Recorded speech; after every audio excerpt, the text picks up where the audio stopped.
Felipe, eu queria trazer outros recortes aqui desse levantamento e citar dois nomes de forma específica. O primeiro deles é Aécio Neves, que é uma figura muito conhecida, protagonizou em 2014, né, um embate ali muito importante com a presidente Dilma. Enfim, aquela eleição foi determinante para muitos fatos políticos que a gente viu na sequência, e que nesse levantamento no primeiro turno está aparecendo com 2% das intenções de voto, agora que se colocou novamente com um pouco mais de protagonismo, né, na política.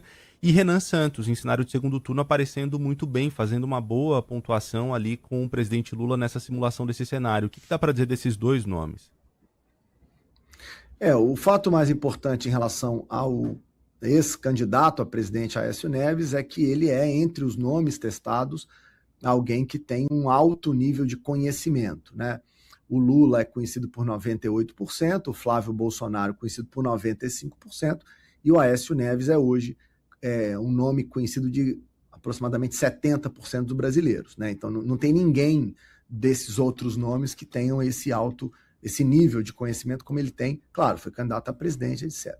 O desafio que o Aécio enfrenta é que ele ainda acumula uma rejeição nacional, é a segunda maior rejeição, só fica atrás do Flávio Bolsonaro, Flávio com 56%, ele com 54%. Óbvio que isso acaba sendo um impeditivo.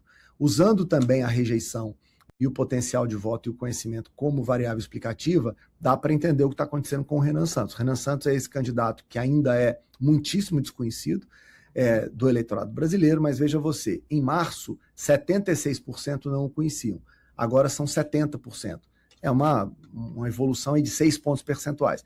Olhando para essas alternativas, esse é um movimento forte. E isso aumentou o potencial de voto dele sem necessariamente aumentar a rejeição. A rejeição do Renan está ali em 20%, está estável nos últimos 4 meses. Em compensação, o potencial de voto dele dobrou. Era 5% em março, passou para 10% agora em junho. Ou seja, o Renan Santos tem conseguido, ao se tornar mais conhecido, fazer com que o eleitor diga na pesquisa que poderia votar nele, embora não faça isso ainda de maneira explícita, por exemplo, no primeiro turno. Então, é acompanhar a evolução do Renan e, no caso do presidente do PSDB, né, do Aécio Neves, esse altíssimo nível de rejeição acaba sendo um impedimento para maiores evoluções do nome dele na corrida presidencial.